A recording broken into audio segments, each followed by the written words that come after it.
Hey everyone, and welcome to another episode of Stitching Tales, the podcast about all things sewing and what it's really like to run a sewing business. I am Johanna Lundström of The Last Stitch. And I am Malena Hjerpe from Hazelhen Patterns. And I think today's episode is going to be a really fun one because we realize that we both have followed a certain television series for a long time that I guess set the scene for sewing related reality TV. And so what are we going to talk about today, Malena? Project Runway! Wow, yes!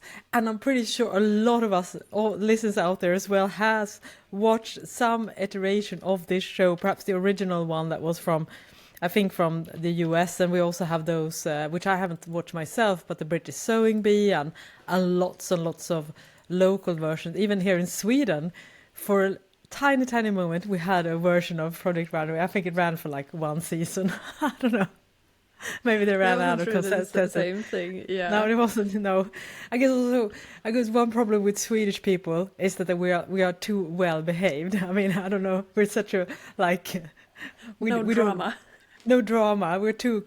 I guess well behaved is the wrong word. We're too scared of conflicts. Basically, We're very conflict avoidant population. So there was the lack of the drama. I think that was probably one of the problems, and that is usually not a problem in the US version. And I think it's probably the longest running one and the one that is the most famous. So how long have you followed this show? Do you remember when you started getting hooked on it? No, I've seen, I'm pretty confident that I can say that I've seen all the regular seasons of Project Runway. I'm in the US. I just watched the 21st season now, just finished it a couple of days ago. I haven't seen all the all-stars, and I have definitely not seen all the different, Australia version, Canada version, if there's, I haven't seen those, but all the US, I'm pretty confident. I think I've seen all seasons. Otherwise, wow. I've missed something. British Zombie, I haven't. I think I watched like one season of it. It's a little bit difficult to access, but I mean, it's a little bit funny also with those two shows. They are like so opposite of each other. Project Runway, cutthroat business, elbows, Sewing Bee is like cozy. Yeah, cozy. Everyone is like puttering about, and everyone is other. Yeah. It's and the criticism is so much kinder, and it's very helpful criticism in a way that perhaps is not always. Helpful, but you can be delivered in different kind of ways, and it's a totally different vibes. And again, I think it probably says a lot about different mentalities as well. There used to be a Project Catwalk that was the UK version before the British Sewing Bee, and it was actually the daughter of Ozzy Osbourne. I think Kelly Osbourne was actually the host for that for a bit. I think I've seen some episodes of that. So it was a little bit more drama induced compared to what I've seen from the Sewing Bee, but it was still not on par with the US version. No, I don't know. and also the main difference is, correct me if I'm wrong now, Project Runway is professional designers. Sewing Bee is more, it is hobby sewists who compete. So it's more of a British bake-off kind of vibe. It's more family-friendly environment, much more. We help each other out to finish the line, and then the judges can decide whatever they decide. But we help each other out mentality, which is really also, so cute to see. Yeah, it is very interesting because it does says a lot about the different kind of vibes, and also I can imagine that the casting is also looking for a different type of contestants as well. And I too have watched Project Runway since the start. I think I began watching it around 2005 or 2006 when it first aired on Swedish television, and then I followed it religiously and even blogged about it regularly back in the days. Yeah, oh, really? Yeah. I was a massive fan. But I got some in my throat. But yeah, I kind of stopped watching it for a bit. Johanna is a little bit under the weather. She's having the traditional fall cold. So fingers crossed we will be able to get through this episode. We have both glasses of water here, so fingers crossed our voice will be okay. Yeah, well, fingers crossed, because I definitely want to bring this topic to home. But yeah, I watched it pretty religiously, I think, about the first 8 or 9 seasons. And then I actually kind of weared off a little bit, and there were changes in the hosting, and there were changes in what network you could see it on. So yeah, I actually started just watching the latest season as well, but I haven't watched it through. But I would say that the format is quite similar. Yeah, Still, I was surprised. I guess that's probably the pros and the cons of it. Because if you're a long-time fan, you know that there has been some changes in the hosting. For instance, there was the original ones was Tim Gunn was the mentor, and Heidi Klum was the host.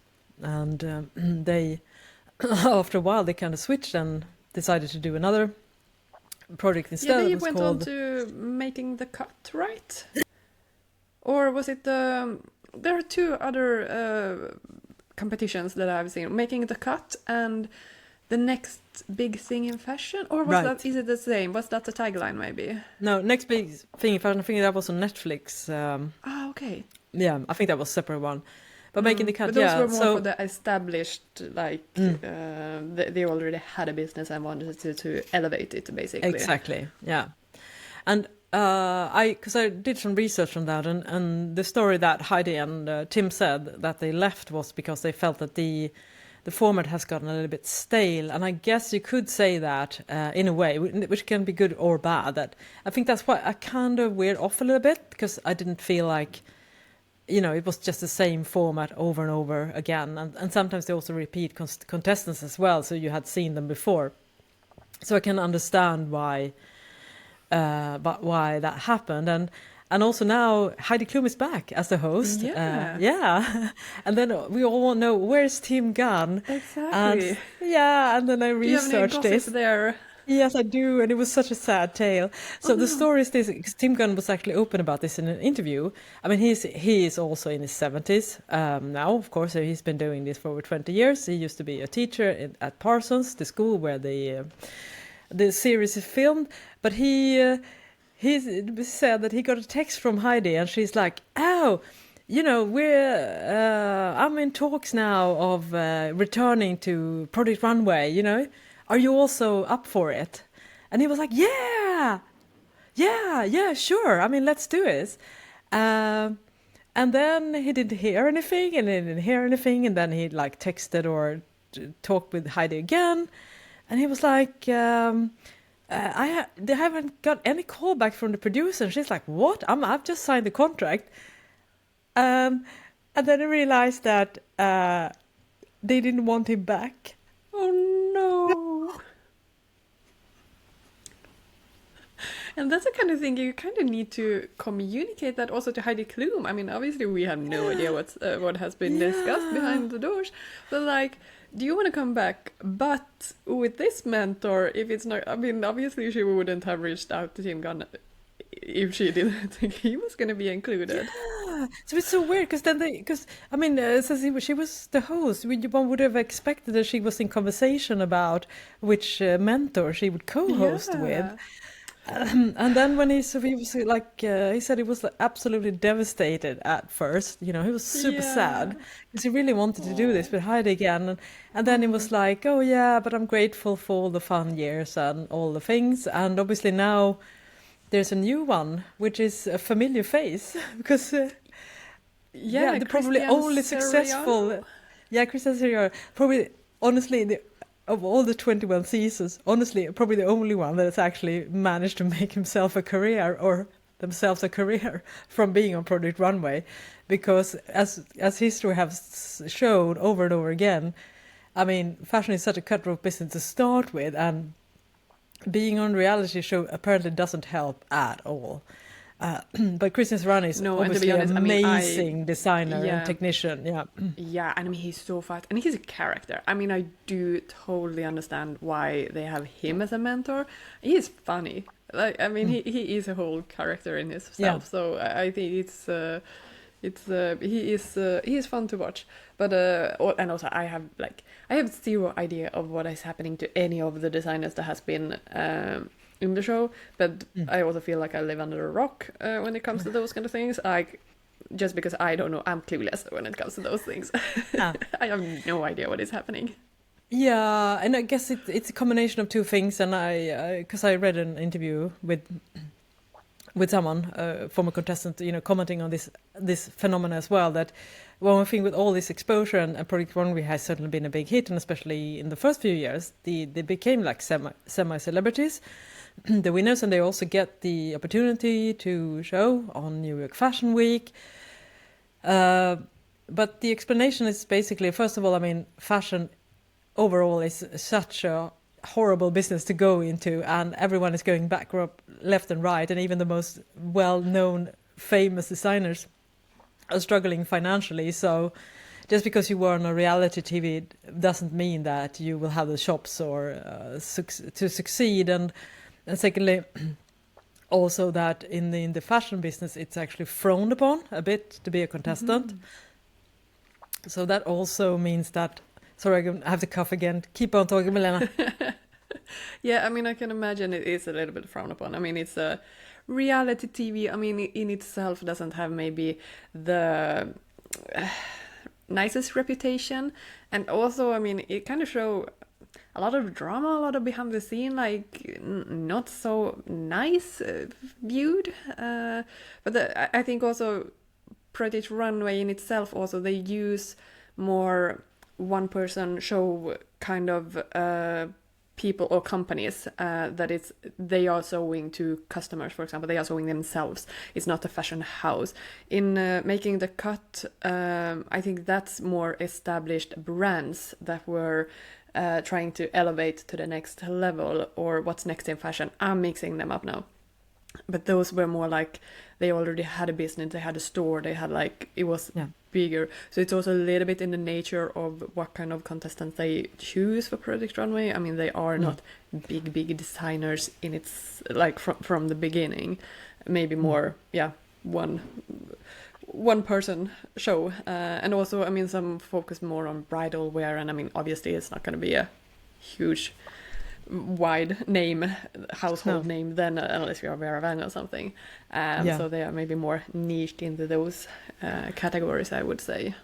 Yeah, I agree. And also, if you look at the casting and everything like that, they kind of want, first of all, personalities, of course, but they also want people that have a rather expressive style, that is kind of divisive. I think not just not safe office wear. That's not what they are looking for, obviously. I mean, they're looking for stand-up pieces and unorthodox materials and things like that. So perhaps these kind of designers are not really commercially viable in that sense. And also what's so fascinating about this challenge or this format that you and I can understand, but I'm not sure regular viewers, and of course you listening also know this, but being a designer, a pattern maker, and a sewist, it's 3 different skill sets, different trades, and all of a sudden these people have to do all 3 things in a very limited time under a lot of stress and pressure. So finding contestants that are able to do all these things, I mean, to me that's mind-blowing, and that also tells a lot about the casting process, because you have to find someone to sew, and most fashion school, they don't teach people to sew, they teach people to design. And pattern making, again, it's a different skill. So like 3 types of niches there that go hand in hand, absolutely. But they are like, I mean, for example, I'm a pattern maker. I would never call myself a designer or clothing designer. It was like, no, that's a completely different skill set, and I don't have that skill set. And I'm not a seamstress either. I'm a pattern maker. Sure, I can design a little bit, and I can sew as well, because it goes hand in hand, and you kind of need them all for be able to, if you want to sew samples. But yeah, one that shines in all three. It's so it's amazing how talented they actually are. Absolutely, some results are like, what the actual happened there? What is going down the runway? Oh my god! But well, then again, how much time do they have in Mood, the fabric store? Half an hour. Half an hour. Like, yeah, I mean, they're running like headless chickens, frantically pulling. And I was like, I don't know, half an hour to choose for the whole project? Maybe you don't even know exactly what you should design yet. I mean, I guess and they have like 20 minutes just to sketch the idea out as well. So it's extremely, because I did a little research on the format, because it does seem true and confirm the fact that they are not able to bring any sewing patterns into the challenge, not any pattern construction books. They're only allowed to bring their sewing kit, and of course they have their dress dummy, and that's it. So being able to execute these ideas, and also I did read an interview with the producer, and they said they do have more notions and accessories than you might first see, just to make sure that they have all that kind of stuff. So even if they didn't get like a zipper or buttons at the Moods, they still have access to those things as well. But I mean, just getting the staff to cut fabrics in time for like 20-30 minutes visit to the Mood store, I mean, it's mind-blowing. So I have absolutely, I'm not surprised that people have meltdowns and fits and end up showing things that are like half finished or done with duct tape or something like that, because I just for as a fun thought experiment, I mean, how would you think you would fare in a competition like that? Well, I mean, I'm not afraid of being quick and dirty, okay? Like, I mean, sewing wise, I can be pretty quick, and I can like focus on pretty good on focusing on the right thing, so to say, like what is visible. So I'm not afraid to be dirty on the inside if I need to be. But yeah, I mean, the design aspect of it, like, no, I would be boring commercial. We have seen that already. Nothing new, nothing special. Like, I wouldn't even make it to the casting because I was like, but this is no design to it. So I'm like, I'm out already. I'm not even there. Like, there's no chance I would, because I'm not a designer. I don't think in those creative outside the box, like. There's nothing new in my design. I know my limitations. I'm really good at following design, talking to designers, understanding them, creating their vision. But I don't have that vision myself. So no, I would not. I would be quick and dirty. Sure, I could get things done. Yeah, and you would be able to draft the pattern as well, because that would be a good skill, I think. Yeah, of course. That's something but also, I mean, the way I'm working with pattern is I have always a base pattern that I work from, a basic drafted pattern that I know, like I really know that base. So if I want to have this or that, I know how much to add or remove to get that kind of a silhouette. But if I wouldn't have my base patterns with me, I mean, I would be not lost, but like it would be so difficult.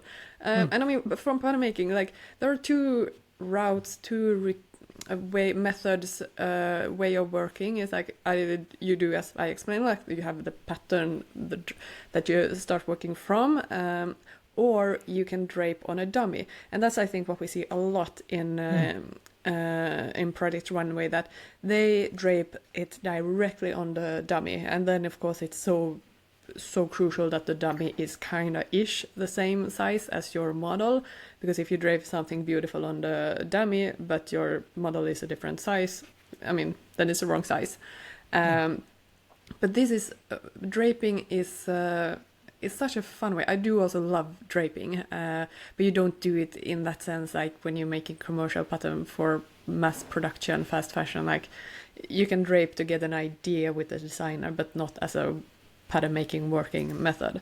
But yeah, draping, it's such a creative way of directly getting a result on the dummy, seeing how the fabric behaves. If you want to play around with the real fabric on the dummy, it's like such an easy, quick way of getting the right kind of feel, silhouette to it.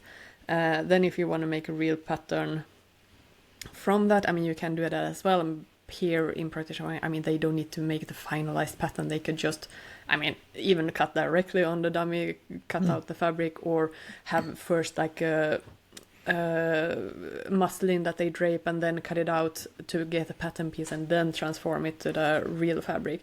So it's just a different way of working, different working method. Fun, creative way, absolutely, because you play with your hands instead of like calculating numbers on a paper pattern or in a computer program. So yeah, but no, I would never make it. How about you? Would you be able to do, because your finishes are pristine, but time-wise, would you be able to let that go? No, and I think also just getting to the casting, I would have the same struggle as you have, that my brain is much more like practical and functional, so I don't really have those big thoughts when it comes to garments.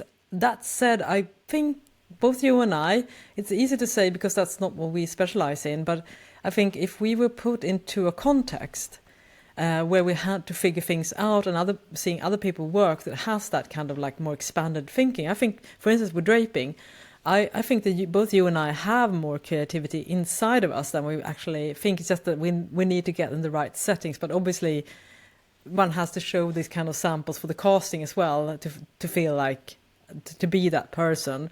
But yeah, you're absolutely right. I think I do have a little bit obsessive about my finishing, and I would have to give that up and not rip if a seam doesn't turn out exactly the way I want. So for me, that would be a massive struggle for sure. And I'm not really fast. I'm very slow and methodical. So that wouldn't align with the timelines and the deadlines that they are working with. And also, I would also, of course, if I weren't draping, I would struggle so much with the pattern making as well. So I thought that if I had to make a move crop, a lot of those are doing more evening wear, and then you can get away with a lot of draping. But sometimes there is more like tailored challenges, and I mean making a set-in sleeve without having. So I know you can drape a sleeve if you're really skilled, but I mean if you're not and a flat pattern maker and figure that out from scratch, I mean it must be a nightmare. So I realized that I would probably be eliminated because I would keep doing puff sleeves because they're a little bit easier to get right than a regular set in sleeve. Yeah, you have a little bit of wiggle room there. Exactly. Or I would do like dolman sleeve or any type of elongated sleeve that doesn't have a seam at the sleeve opening. Doesn't have. I would probably do all those things and like, Johanna, you cannot do another puff sleeve. That would be the feedback from the judges. And I'm like, yeah, but I don't know how to do a regular set-in sleeve. That doesn't look terrible. So I could see myself just getting caught in that kind of cheat ways because I want things to look good, and I would be terrified of drafting a sleeve without having any help, or as you say, have some regular pattern to base themselves off. So if I did make the cut, so to speak, and was a part of the roster of contestants, I don't think I would have fared better. I would be criticized both because I probably haven't finished, and also that my designs would be a little bit boring. But I think I could actually be more creative if I were pushed. I think actually. So in that way, but I also, yeah. I mean, I also read the schedule, and it's absolutely grueling because they sew until 11 o'clock at night. That's the cutoff time. And then they go to sleep, and I guess they sleep in kind of a dorm situation close to the school where they film. And then they're woken up at 5 o'clock, and then of course, they have to get dressed and finish, and sometimes, like looking halfway decent because they're going to have cameras in their face like the entire day. And I think, and also they do like interviews in the morning, and they have to get breakfast. So around 8, I think they start working. But just thinking, because sewing late at night, being super stressed at 11 p.m., then it's like, okay, no more sewing, go home. And I mean, the time that it needs to get your mind into like a sleep state from that. I mean, I can imagine a lot of contestants fall asleep maybe 2 or 3 in the morning, only to have a wake-up call at 5. I mean, it's no wonder that people break down and make the most weird choices, and I mean, it's such a stressful and have temper tantrums and whatever. I mean, it's insane. You have to feel like you've been into a washer, like when you get out from that experience, and you're like, what in the world happened to me? So I guess also that kind of show is a test of, you know, your stamina, I guess. Not just your design skills or technical skills. Yeah, it's like, how can you handle the pressure to perform quickly, and also to be creative on the spot. I mean, on some eliminations when they're like, yeah, we couldn't figure out who of you to eliminate, so you have 1 hour to come up with another style, run to the sewing room. And it's just like, man, it's crazy to just like deliver that quickly with an idea. It's mind-boggling. Yeah. I guess they would, a good thing that might come out of it is that they learn how to be very creative with those limitations. So I guess in a way it could be helpful in their career moving forward, that, you know, that they have to think on the spot and think outside the box. And also they have these unconventional challenges as well. We have to use like unconventional materials, and they have to go into maybe into a hardware store instead and try to figure something out. And I don't know, I think about that sometimes. I would probably just end up using a lot like metal rings and trying to make like a metal dress, you know, but then again, that would take forever. So when the color, I was just, it would be halfway through, it's just a bra basically. I had to line it. So it's so, but it's definitely fascinating format for sure. Because I actually asked AI to pick some suggestions for us, and maybe we could see how we would fare. I'm going to give you a challenge now, Malena. You can see what you would. Oh shoot! Yeah. Yeah. So you were fabric budget showdown.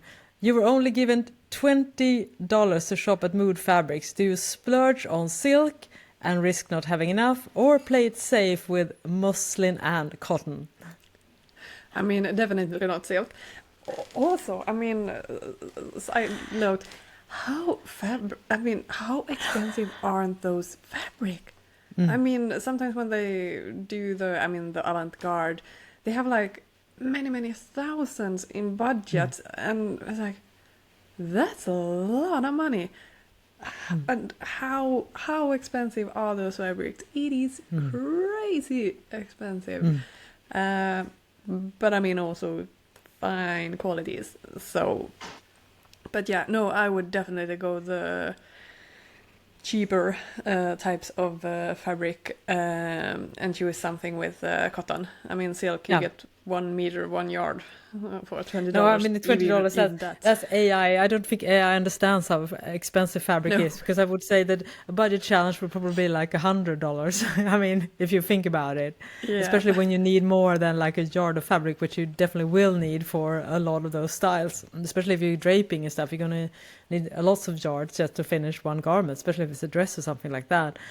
Yeah, I would. Would you pick a plain fabric, or would you pick a printed fabric, or would you pick a plain and try to dye it, or do some own printing? No, I mean, coloring wise, I mean, usually colors doesn't have a price tag on it. I mean, cheaper fabric could be in any colors basically, or if you find a nice print, of course, can be a little bit more expensive. But usually fabrics the color is not the one that costs, and it also depends on like what kind of color you go for. If you can't get these bright colors with cotton. Usually, you kind of have to have a synthetic fiber for that, but it really depends. No, but working on a budget, I think that would be so much easier for me compared to working with really fancy expensive fabrics, because I would be so scared of cutting into them that I would have like a designer's block and I wouldn't just go for it. So I'm definitely more into the more scrappy route and finding ways of working with cheaper material. How would you do it? Yeah, I would do the same. I would definitely go for a cotton situation and try to get as much fabric as possible, and then just work more with like detailing, such as pleats and panels or something like that. Try to elevate the garment in some ways to add some kind of higher end finishing, even though you work with the plain fabric. So I probably wouldn't do like a simple dress. I would definitely try to add.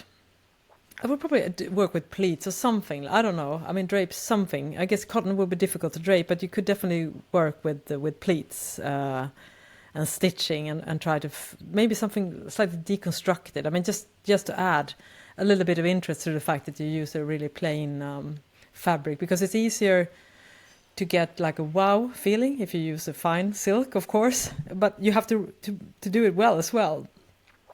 So it's definitely not clear cut, and I think it's much better to have, and also you don't want to end up risking cutting fabric and it doesn't work out and then you have nothing remain. So I would definitely go for volume for sure.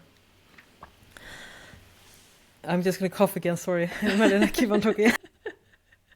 Yeah, but also like I think the fun thing about these types of also challenges is like you get kind of a framework for what are you gonna do. And that's when I'm more creative. If I get like, you can do whatever you want in the whole world, choose whatever you want, then I would be like, where to go, what to do. But if you get like specific, strict frames, like, okay, I can be creative within that's no problem. But these wide, you can do whatever, then I get stuck, completely stuck. It's like decision anxiety. I don't know where what to do, where to go. Yeah. So I do like those specific challenges. Yeah, and they're pretty good with that. They have a very specific idea. Another which you kind of mentioned that AI suggested was the 1 hour challenge. You only have 1 hour to create a red carpet look. Do you go bold or panic and sew a pillowcase dress? AI, sure. I would go for something drapey, which the wow effect would be the drape, but it wouldn't have to be so elaborate sewing construction-wise.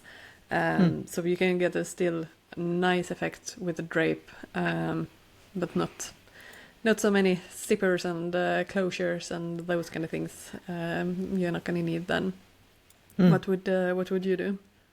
Yeah, I would go the draping route as well, for sure. I mean, just focus on something stunning fabric-wise. That will create the impact, and just hope for the best, and not, again, try to not do it overly complicated. I guess seam finishing would be a real challenge.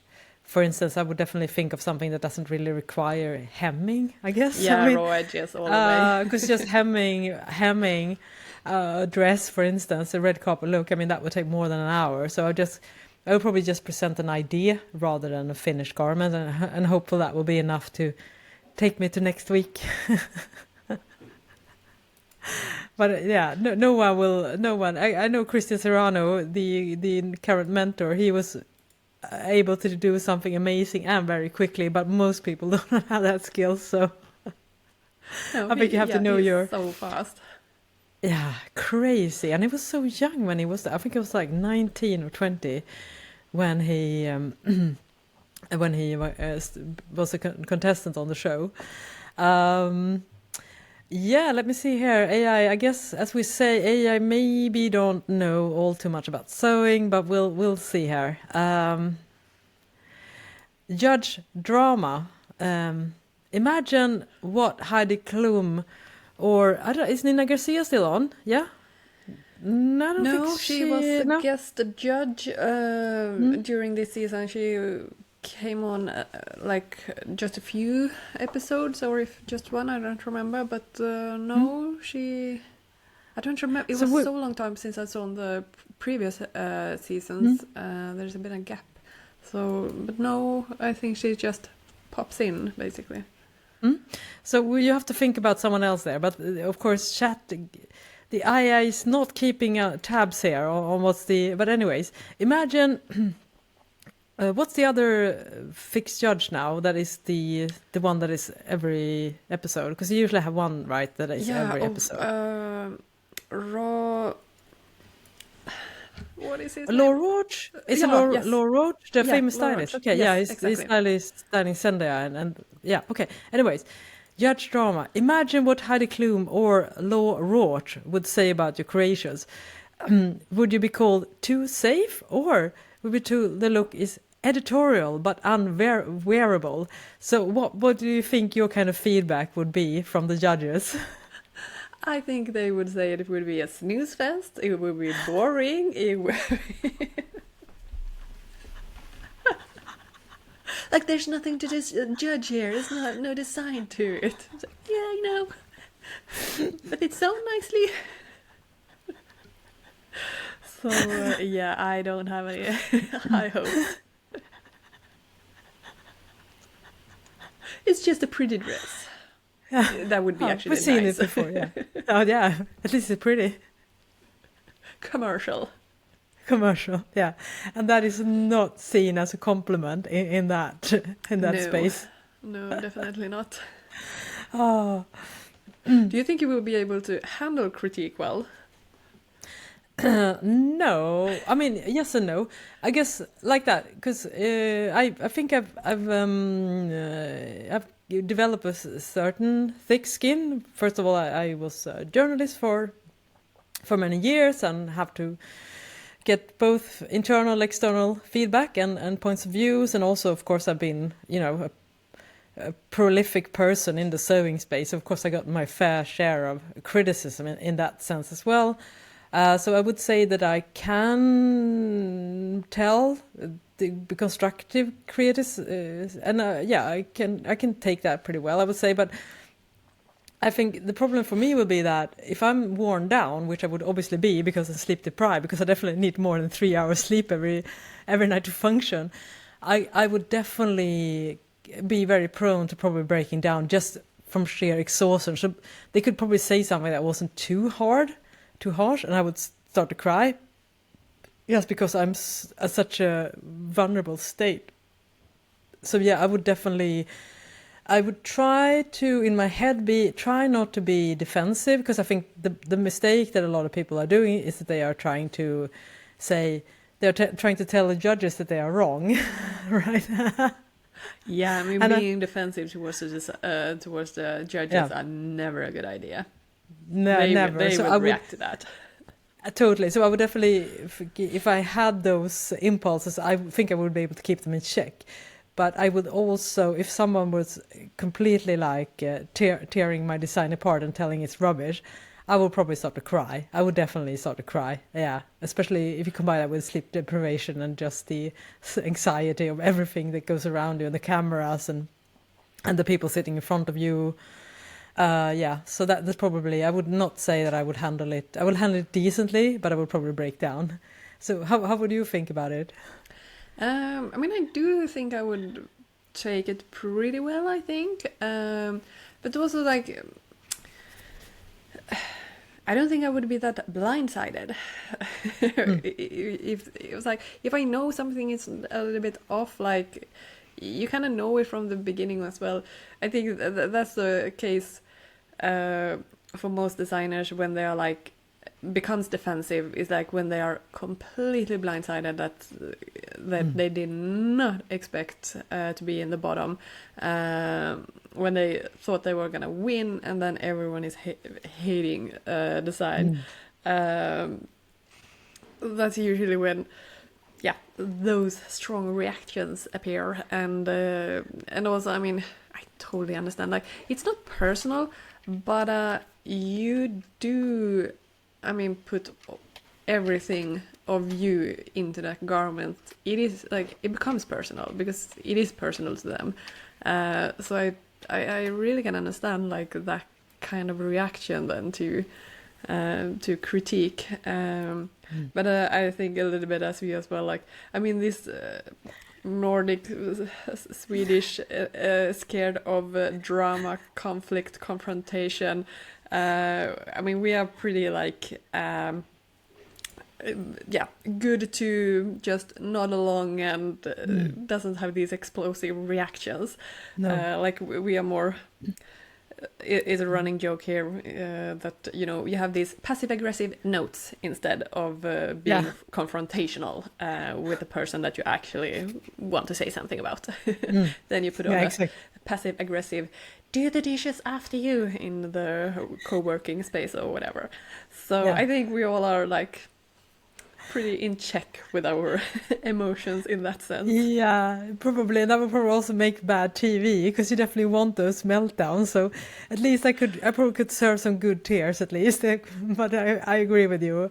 I would be very hard pressed. And I also think, I guess also because you and I are a bit older, that also means that we have a little bit more perspective. I can also imagine, because a lot of these contestants are in the early 20s or barely just out of their teenage years, which means that it's like a different thing. I mean, maybe they hear, obviously they go to fashion schools and probably heard a lot of critique there, but it's also like regulating your emotions and having perspective on things and trying to, how do you say, I don't know the English word we say in Swedish, like snälltolka, like kindness interpreted, that we should try to interpret things in a kindness way instead of, you know, meeting with aggressiveness or defensiveness. And I think that's something that also is helpful with age, that you're a little bit, okay, this person means well, they are trying to help me, they want me to become better, and hence why I should not, you know,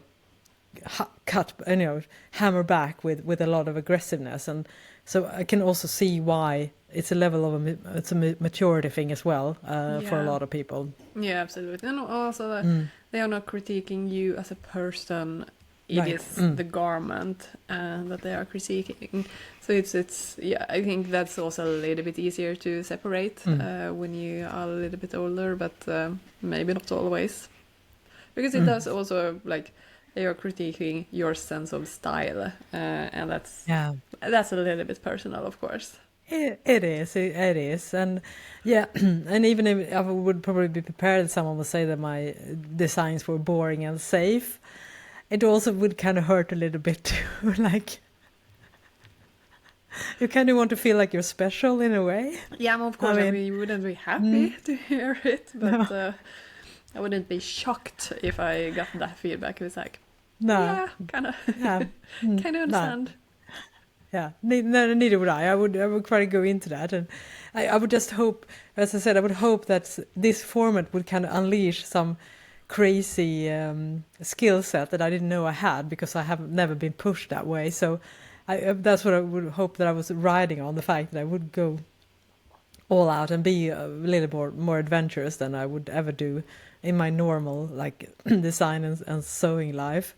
But it's a fun way to think about it, how we would both act. And I think the most fun not reaction, but like when a designer is like breaking down during a process, struggling, and he's like just hoping to survive, and not liking really design at all, like, or really iffy about it, like, is it good, is it not, it is what it is, and then the judges are loving it and they get completely blindsided by that. I was like, oh, they love it, or really, okay, really, like, what? I mean, it's usually the other way around, but every now and then it does happen that the judges are just in awe of the design. And you can actually see the designer is a little bit in shock themselves, because they really thought they were going to be eliminated. Yeah, you're true. Yeah, I've seen that too, and I love that because you can actually see the shock in their eyes, and you can always tell when something is not manufactured. The reaction is not like elevated. It's like, what? And also, I think because I can imagine also when you're working with so much stress and you also have mishaps along the way, it's also hard, I think, to have like an objective, in quotation mark, view on your creation. I guess it's so easy to start hating everything and not quite seeing it clear. It's actually pretty good because you have so many like negative and stressful emotions tied to your creation. And I guess that's also why they don't really see that. Yeah, but it's pretty good because all they see is all the things that didn't work out the way they wanted them to. Yeah, and maybe they had a completely different design from the beginning, completely different idea, and they had to pivot during the day that they get to work with their. And also, I mean, the time, they barely have like one working day, probably chopped up with a little bit of interviews as well. I mean, I'm amazed with what kind of garments they are actually showing. Insane. Yeah. Insane. It's incredible. I agree, and sometimes that's one thing that kind of irked me in a way, that I get that, of course, as you and I and everyone who's listening now understands how difficult that is, but for the regular viewer without any sewing and pattern making experience, I think they get like a completely skewed idea of how fast and easy it is to sew complicated garments, because a lot of the stuff that they are showing, albeit of course not finished seams on the inside, whatever, but some of these pieces would take me days to finish in that manner that they are presenting on the runway. And so I agree with you. It's because that's why I always had this like nagging feeling that there must be some cheat somewhere. They are like screwing with the timeline or something, because no one, especially also because I'm a little bit bitter now because they're so young, and I'm like, I have 30 more years of sewing experience, I would still not do that. So that's why I also kind of hope, sorry for everyone, but I hope that there's a little bit of like, maybe they have more time in reality, because that would make me feel better. But from all the research I've done for this episode, there absolutely seems to be there's no fiddling with the timeline. I mean, the reality is, as you say, most of the challenges is one or max 1.5 day.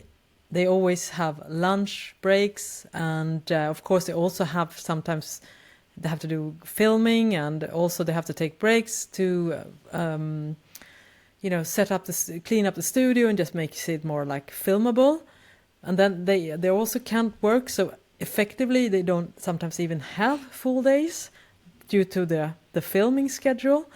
So they're working with even less time than one might think. Yeah. And this is also here it's a little bit also with experience. I mean, how many times have you done a certain type of garments, and usually just by the sound of it, they usually always do very similar models, like very skinny, tall, regular runway models that the designer work with, and then you can kind of get to know. I mean, it becomes almost like a muscle memory, also. Like, right. For example, when you said about the sleeve, you kind of know what measurement you want for the bicep, sleeve head height, the cap sleeve height. And then you just draw freehand how the sleeve shape is usually. Like, you kind of get that memory, how is it supposed to be. And I think this is also why they are so thrown off then, if they are always used to working on this type of size, type of models. Now it has been for many seasons, but still fairly new that they have different sizes on the models, which I think is a great, such a great way of working with variety. And hopefully it's not, we talked about this earlier episode, hopefully it's not just a trend that we continue seeing these different types of bodies, but many designers are really like, oh, how should I work with plus size models, because maybe they have just worked with some sizes, and then they are used to those measurements. They know kind of how the pattern should look, what numbers are the common. I mean, just for example, I worked a lot with jersey in my day work. I think I could basically name all the measurements for a regular sleeve T-shirt just out of repetition, because I was like, well, I've done it so many times that I memorized those numbers, but I would never be able to do it. I can do that in the base size, and I kind of know the grading, but I wouldn't be able to, on the top of my head, like, okay, but choose that size, completely different size. Then I don't know. I need to calculate things. And I think that's a little bit what's happening for the designers as well, that if they are going then for a completely different size than or body shape that's what they are used to, they kind of have to scratch all their memorized muscle memory. How is the pattern usually looking for it to fit well? Those kind of knowledge start a little bit over. Yeah. But I mean, it is still just shape, numbers, proportions. If they have fitting dummies that are similar to models, the draping technique is still the same. It's just different proportions then. So, but it's a little bit funny to see how some are like, absolutely love it, go for it, fantastic, and some are just like melting down, and I'm like, I don't know what to do. No, I know, and also they don't, because it's such a slippery slope as well, because if you start to complain too much, it sounds like body shaming. Exactly. Basically, and I just want to work with thin models because everything else looks horrible or something like that. So they have to, I mean, it's a very, they slip into tricky territory when they start to like complain too much about that kind of challenges. And of course, as you say, when we just definitely see the skills there of someone who understands construction and not just can do like the same thing over and over again. I also guess it's helpful those who actually have worked with clients before, because there are a few of those that do a lot of like custom work for people in evening wear, and I think also they are also more adept to understanding and adapting depending on the person, because as you say, they do get different dummies and they always get the measurements, so they can at least adjust the dummies and make things that should theoretically, fit that model. And they also have them come in, I think, for fittings, right, as well. So if they know the process, they should be able to do it. But I can understand why you panic, because you have to go outside your comfort zone and also obviously change sometimes the designs as well. I mean, it's very easy sometimes to just design for a particular body type and I think that, that's the only thing I have to do. But as we have talked about, we have lots of different body shapes, and some styles work better on some people and other styles work better on other people. And that's just how things are. So and I totally understand that, working in a different size that you're used to, it can be scary. But what I don't understand is like, as you said, you can't sit and complain about that. It's like, don't you understand how body shaming that sounds? Like, shut up and deal with it. Yeah. No. Right. You have a camera facing you with a mic, and you express those like feelings, and also I've seen. Now it was a while ago. I think maybe they changed. Maybe people are more aware. But I remember in the early seasons when they started to bring out these kind of challenges, that people were almost blaming the model for the end garment not looking the way they wanted it. And I'm like, I mean, seriously, people. That's just showcasing your skills as a designer and as a pattern maker. Like don't go there. No. So it's good. It's definitely good to like bring out the best crop, I think, to have those kind of challenges, and I hope they will always continue doing them. Yeah. All right then. So would we win Project Runway, Malena? Do you think, or would we? No, but future development of these kind of programs, can't they combine it with like a duo, trio, with the designer, with the pattern maker, with the seamstresses? Like they are small teams, like chosen teams. Like they get that would be so fun. Compete as a team. Yeah, that would be interesting. I think.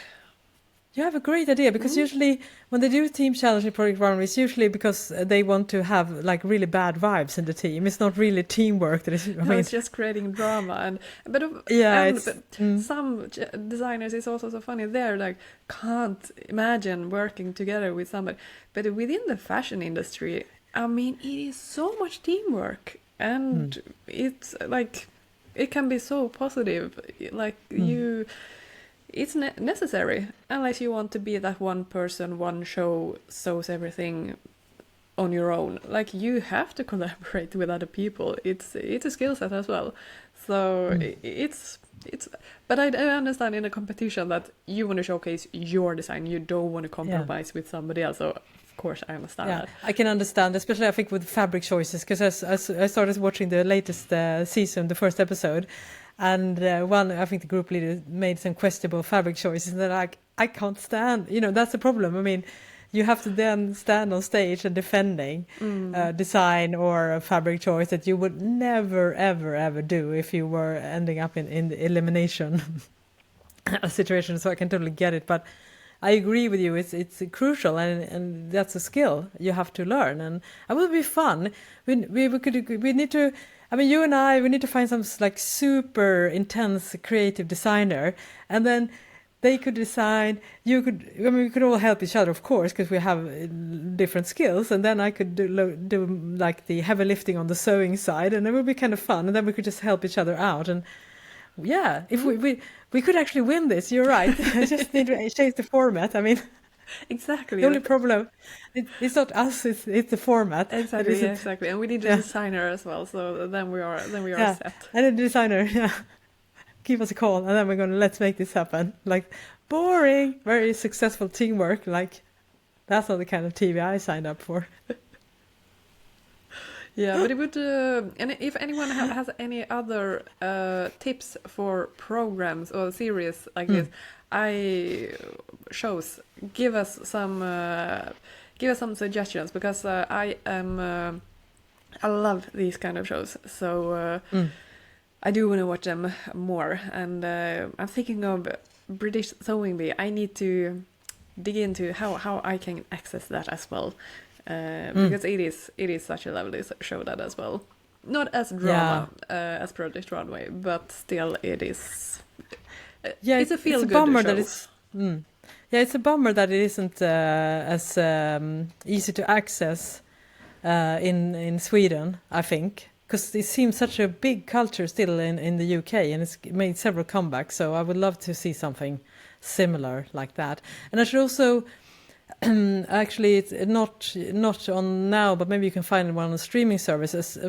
A similar show that is based on the same principle, but is work of art, which is just the Project Runway, and it's in the US, and it only went for a couple of seasons, but it's absolutely brilliant. So it just like with designers, it took 10 artists or 12 artists, and they have exactly the same setup, and they have to create a work of art with limitations around materials and point of views, and I found that absolutely fascinating, because it's kind of tangent to Project Runway in the creativity, but it's also very fascinating because it gives you an understanding of the artist process as well. So I think that's actually, I mean, obviously we have the master chefs and all of that, but to me, work of art is the one that it was the most similar. It's also a Bravo show, the most similar to Project Runway, and I felt very inspired by that show as well.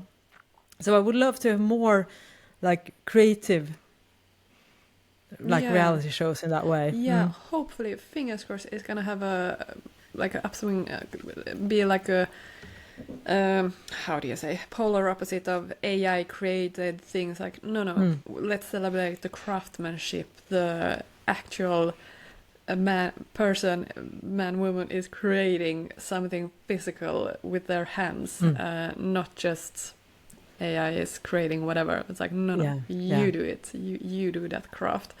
It's fingers crossed it's gonna not disappear. Yeah, I hope so. Even though we actually asked AI to help us a little bit here, it did okay. I think I could have done better if I just did it myself, but yeah. it's always good to have those. I think the tactile crafts so important, and also great TV. You don't want to sit. Obviously, you wouldn't want to see like a project programming, like I guess make just an app or something like that. I mean, obviously, anytime when you work with physical objects and tactile things, that's much more entertaining. TV. I guess also project writer would probably also be a little bit boring because they would sit in front of the computer writing out things. Yeah, it wouldn't be that much of a show, and how much can you do in a day? But exactly. But yeah, write a poem or something like that. Short story. Yeah. No, I much more believe in your idea there. That the trio thing, where we compete. Bravo, or any other producer. Let's talk. DM us at Stitching Tales Pod. Absolutely. On Instagram. All right, this was such a fun episode, and I'm sure we have lots of Project Runway fans listening as well, because we all love sewing and design and pattern construction, all those good things. So we would love to hear from you as well, and you can also contact us on Stitching Tales Pod on Instagram, or you can watch the video version over at Stitching Tales Pod on YouTube, or email us at stitchingtalespod@gmail.com. Thank you so much for listening. I am Johanna Lundström. And I am Malena Hjerpe. Bye bye. Bye bye.